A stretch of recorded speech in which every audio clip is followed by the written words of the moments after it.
それではアントニオ・グテーレス国連事務総長の記者会見を始めます。国連のですね、主要な機関のトップに構成される国連システム事務局長調整委員会の会合がアジアで初めて東京で開催されるのに合わせて来日されました。本日離日されると伺っております。もう大変タイトなスケジュールの中でお越しくださりありがとうございました。昨年、国連はですね、創設80周年を迎えました。今年は日本が国連に加盟してから70周年という節目の年にあたります。グテーレスさんは2017年1月に事務総長にご就任され、今年の末にですね、2期10年の任期を終えられます。コロナ禍、それからウクライナ、ガザでの戦争、そしてイスラエル、米国によるイランへの攻撃と、国際秩序が不安定さを増す厳しい環境の中で、これまで国連を指導されてこられました。今日の会見は、英語と日本語の同時通訳で行います。グテーレスさんに前半10分から15分ほどお話しいただいた後、会場オンラインからの質問にお答えいただきます。お時間は4時までと、次のご予定があるということですので、ご協力いただければと思います。司会は日本記者クラブ副理事長で共同通信の有田司が務めます。よろしくお願いします。通訳はサイマルインターナショナルの永井真理子さん、それから森岡幹夫さんにご担当いただきます。では、グテーレスさん、お願いします。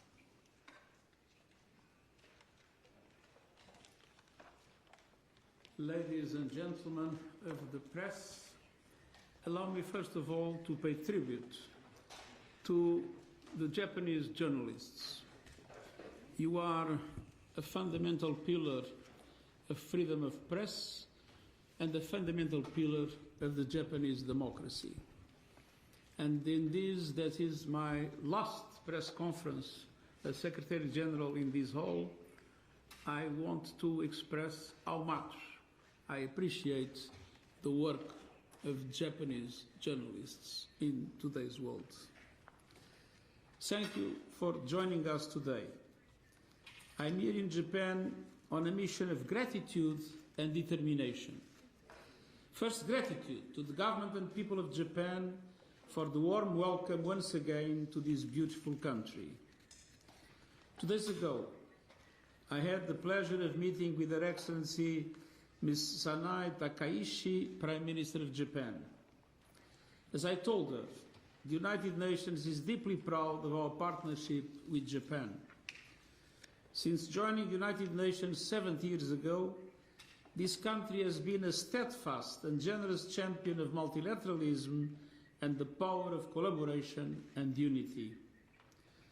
The UN system has some 30 offices based in Japan, including the UN University headquarters in Tokyo, a meeting place for global experts on a wide range of critical international issues. This week, UN leaders from across our system came to Japan for our annual meeting of the Chief Executive Board for coordination, the first time this meeting has been held in Asia. Among the people of Japan, we've witnessed an enormous generosity in helping the UN operate in some of the world's most troubled places and supporting the people of the world with life-saving aid, feeding the hungry, providing shelter and protection to families in war zones, protecting women and girls from violence, delivering medical assistance, including during the COVID-19 pandemic, supporting vital peacekeeping missions in some of the most dangerous and unstable places in the world, and promoting the vision of human security. Japan has also been a steadfast champion of multilateralism and voice of peace at the United Nations, within the Security Council and worldwide. From conflict prevention to defending the rule of law to nuclear disarmament, an issue of deep importance to the Japanese people. I was proud to be the first Secretary General to attend peace ceremonies in both Nagasaki and Hiroshima and pay tribute to the atomic bomb survivors, Ibakusha, whose bravery and message of peace continue to inspire me. I was also proud to participate in so many of the sessions of the TICAD process, Japan's extraordinary partnership with Africa over 3 decades. TICAD is a prime example of collaboration across regions to spur development and a reminder that no country walks alone. Japan's training of African Union peacekeepers through Triangular Partnership Program is another clear example, with the program celebrating its 10th anniversary last year. The United Nations supported Japan's response and recovery efforts to the earthquakes in 2011, which devastated the Tohoku region and the city of Sendai, an experience that Japan transformed into global leadership on disaster risk reduction. I continue to stand by Japan's call for a resolution of the issue of the abduction of Japanese citizens by the Democratic People's Republic of Korea, an unacceptable violation of human rights. And I want to express my total solidarity with the abductees and their families. Our organization was also proud to take part in last year's Expo 2025 in Osaka. I had the honor of visiting on the United Nations Special Day.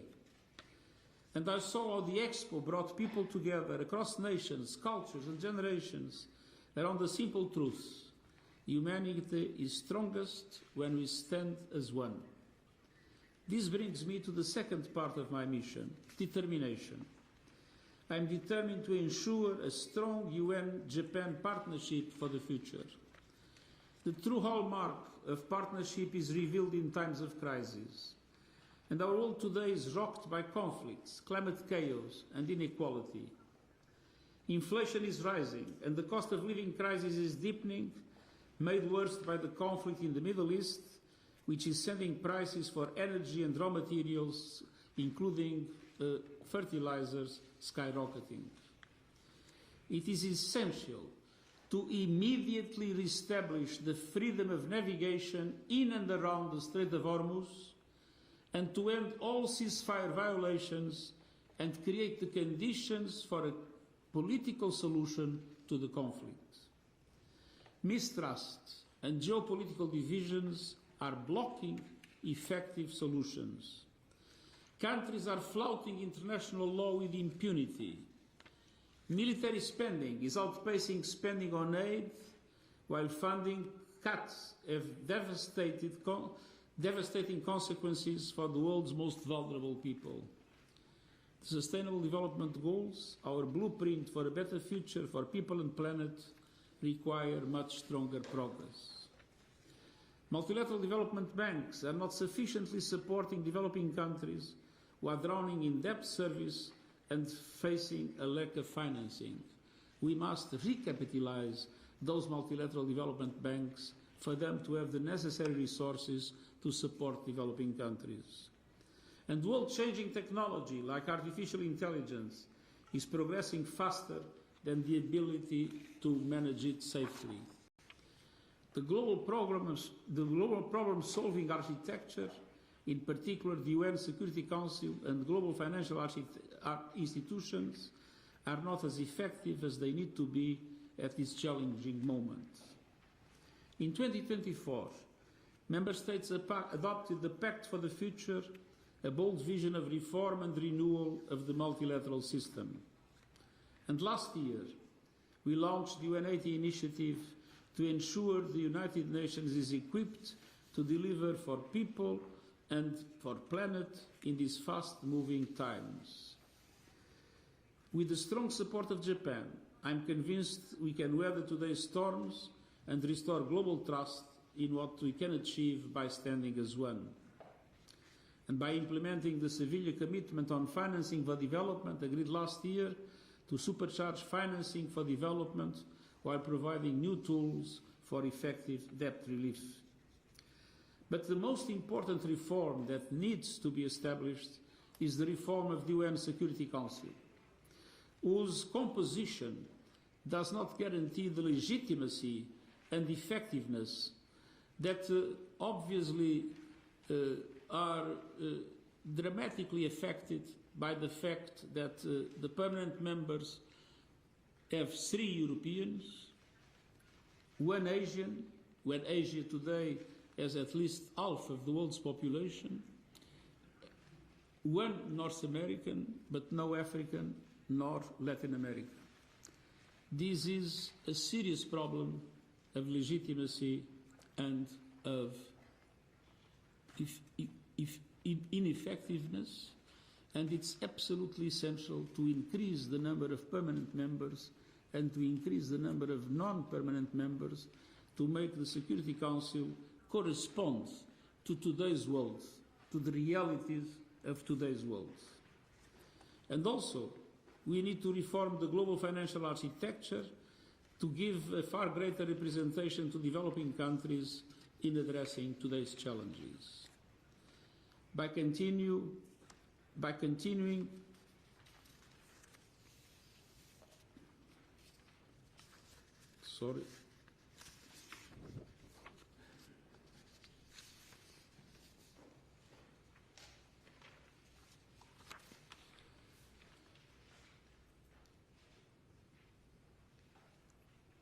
we need a multilateral system that is more fair, more able to continue to defend international law and hold countries accountable to it, able to take bold action on climate change by supercharging the transition to renewable energy with speed and with justice for developing countries through support for adaptation, able to bring governments and technology companies together to ensure artificial intelligence helps, not hinders humanity, and to work to scale up the funding required to save lives and build peaceful and resilient communities around the world.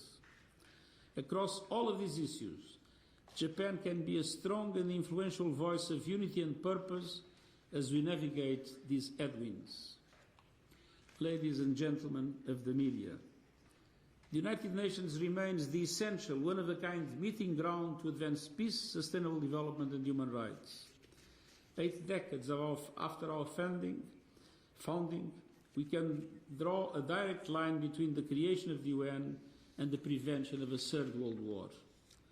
But our organization is only strong as member statements' commitment to it. For 70 years, the goals of Japan and the goals of the United Nations have been strongly aligned. Across the decades, the UN has benefited enormously from Japan's generosity and commitment to the multilateral system. And Japan has successfully leveraged its role at the United Nations to grow its diplomatic influence and build economic prosperity and peace through a stable and cooperative global system. Once again, I thank the government and people of Japan for the warm welcome and for our extraordinary partnership over the last 70 years. グテーレスさん、ありがとうございました。では質問をお受けいたします。質問のある方は挙手をお願いします。私が指名しますので、お近くのマイクを使ってお名前とご所属を明らかにした上で質問してください。英語か日本語でゆっくりとお話しください。時間が限られていますので、お一人一問簡潔にお願いいたします。ではどうぞ。では真ん中に座っている女性の方、一番前の。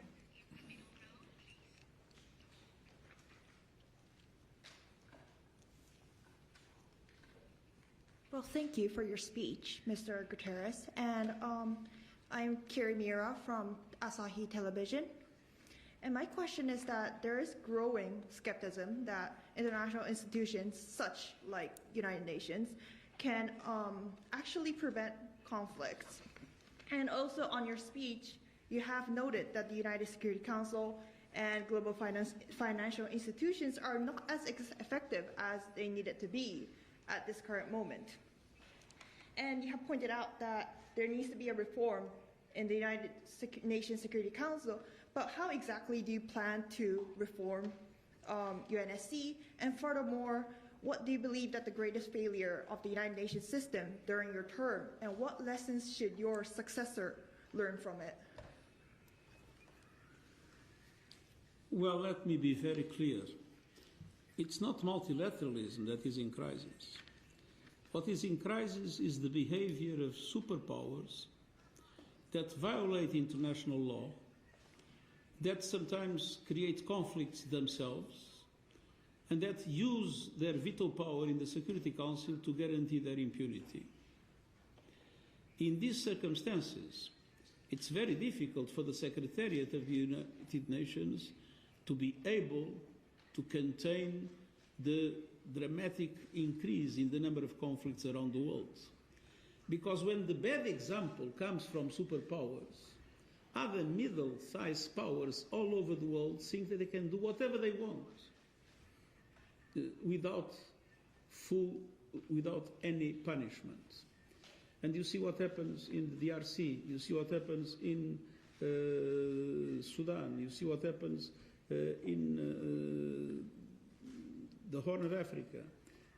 And it is clear that you have now a number of powers that have a permanent external interference inside the countries in conflict, making it extremely difficult for us to prevent and to mediate conflicts. That is why the reform of the Security Council is so important. And it's necessary to say that when I started as Secretary General, the reform of the Security Council was a taboo, and the Secretary General was not supposed to talk about it.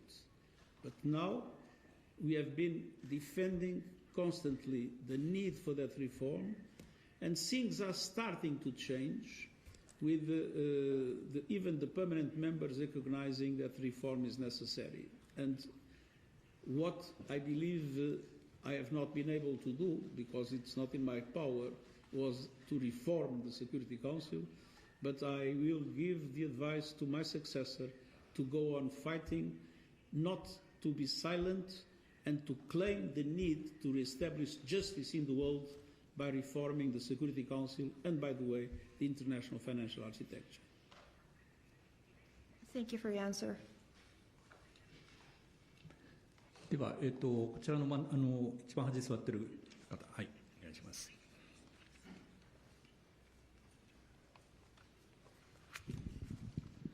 Thank you very much, Mr. Secretary General. This is Go Kamoshita from NHK. Let me ask you a very general question.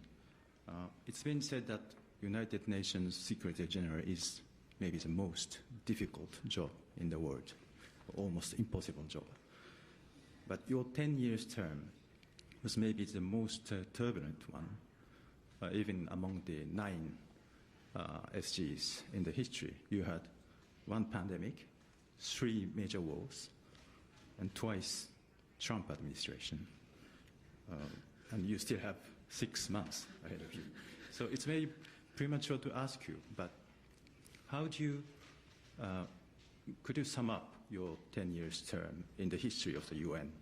And having said that, what could be your advice to your future successor, whose selection procedure is now ongoing in New York? Thank you very much. Now, what it is remarkable is that during these 10 years, we did not stop in any front. First, in the COVID, the UN had a leading role globally in order to create the conditions for this terrible disease to be effectively fought. And the UN agencies played an absolutely outstanding role in this regard. Second, if one looks at the worst conflicts, the Russian invasion of Ukraine, the dramatic situation in Gaza, and the recent bombardment of Iran by Israel and the United States, the voice of the Secretary General has never been silenced. And we were able to defend always the primacy of international law, to condemn the violations of international law without double standards, and that has constituted a fundamental instrument of credibility for those that are at the head of an organization like the UN. We were never corrupted by fear or by the need to be nice to the most powerful in the world.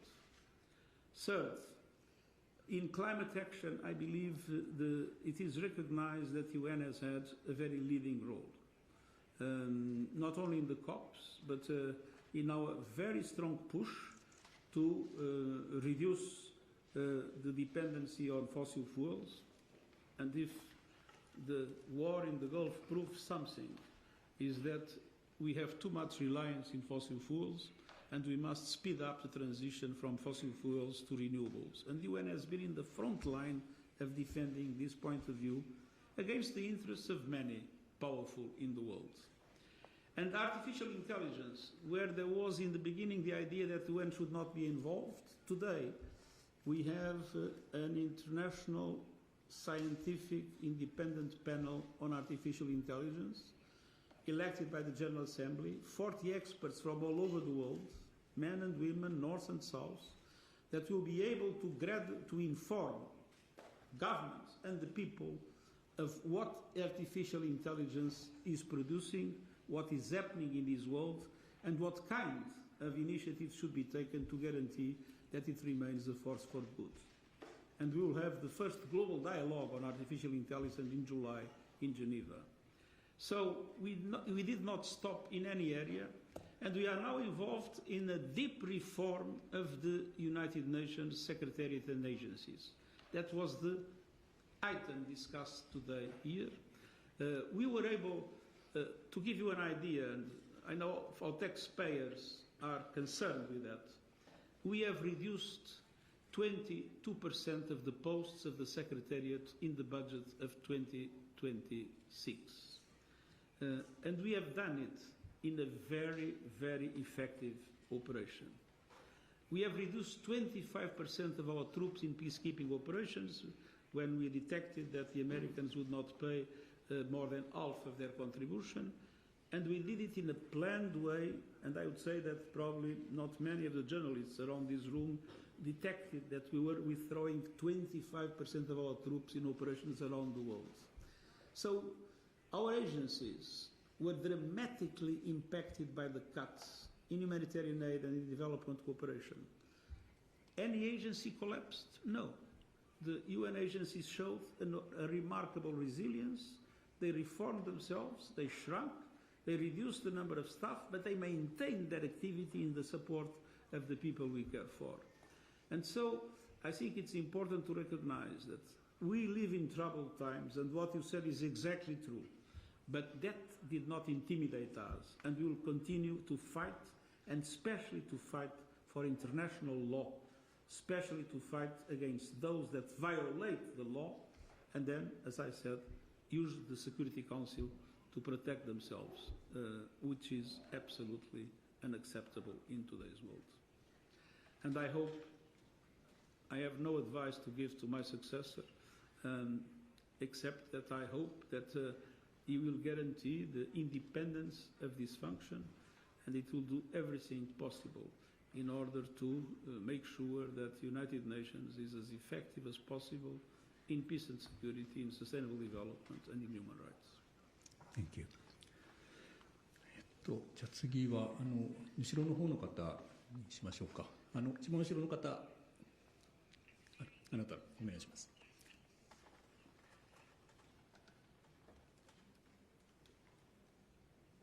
John Getty from Reuters.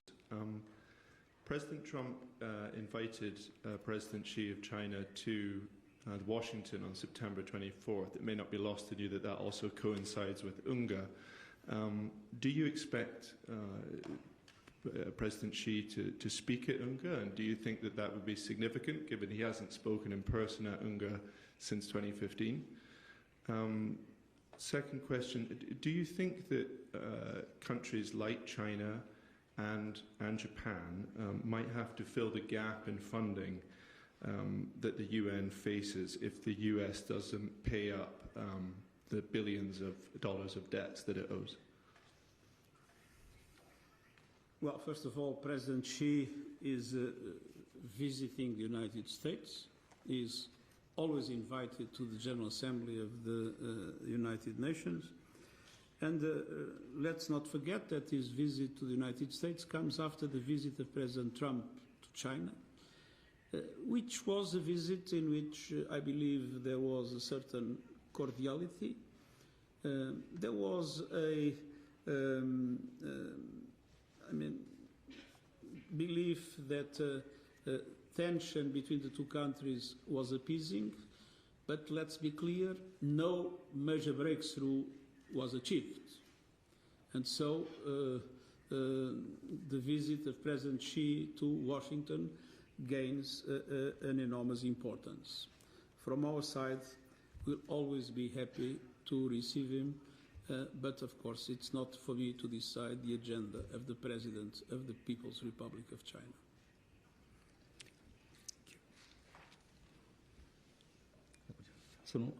一番前の女性の方お願いします。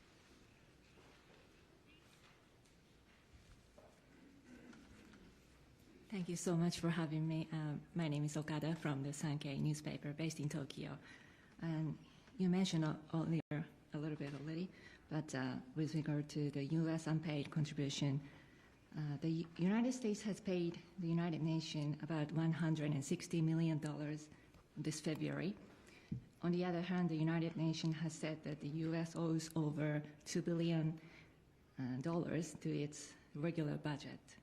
So has the U.S. unpaid contributions had any impact on the operation of the United Nations? Thank you. Well, first of all, I forgot to answer the question. I'm not going to ask Japan and China to pay the American quota. I insist for the United States to pay what is due to the UN.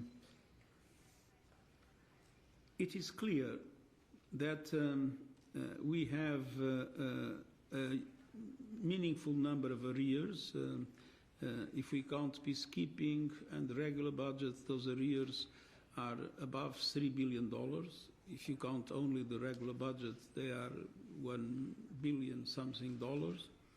And obviously, this money was necessary.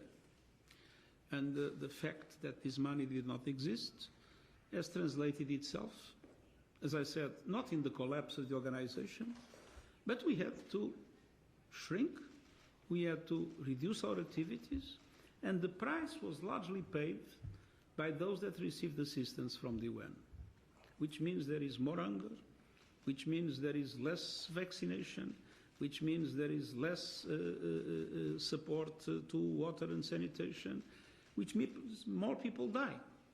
That is the reality. The UN will move on. The UN was prepared for this and has been able to reform itself and slim enough to be able to go on. But obviously, the price was paid by those that we were trying to support, and some of them in very desperate situations. もう一問だけ、そちらの女性の方。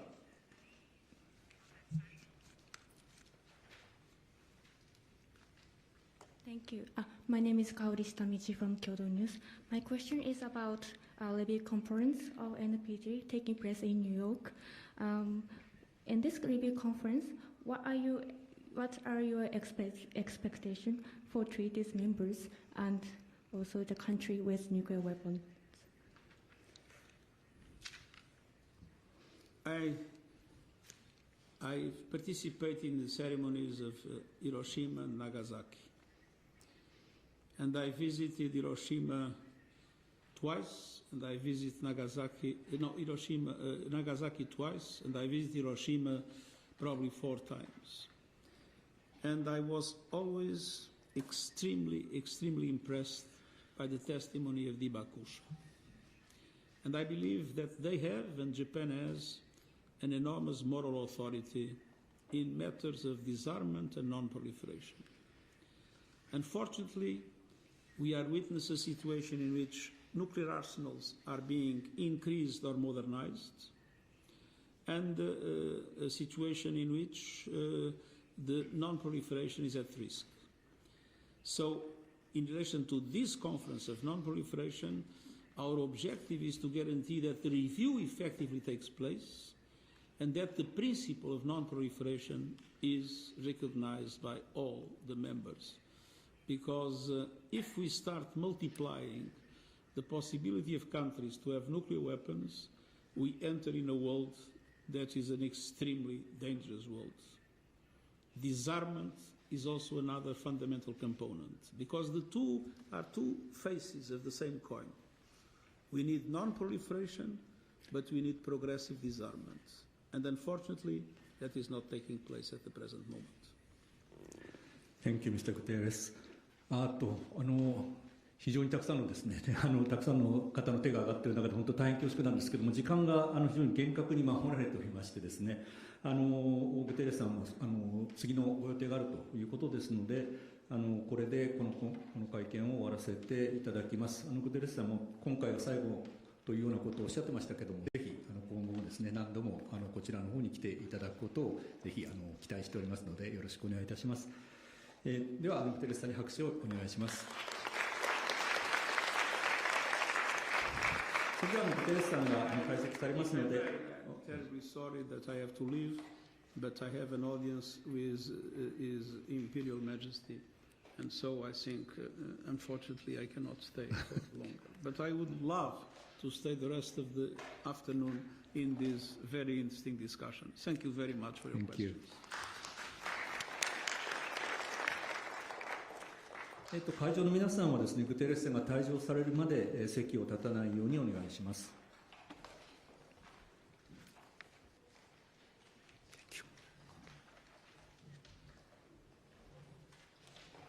All the best.